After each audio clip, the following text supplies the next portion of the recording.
قتادہ نے بیان کیا اور ان سے انس بن مالک رضی اللہ عنہ نے بیان کیا کہ مدینہ میں ایک دفعہ کچھ دہشت پھیل گئی تو رسول اللہ صلی اللہ علیہ وسلم ابو طلحہ کے گھوڑے پر سوار ہو کر حالات معلوم کرنے کے لیے سب سے آگے تھے۔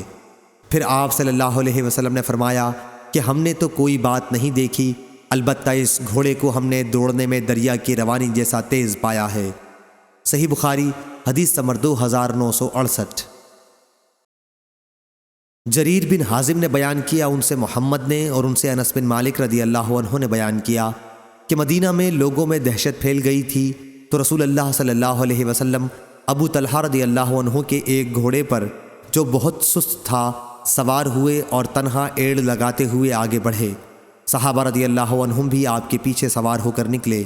اس کے بعد واپسی پر حضرت صلی اللہ علیہ وسلم نے فرمایا، خوفزدہ ہونے کی کوئی بات نہیں ہے، البتہ یہ گھوڑا دریا ہے۔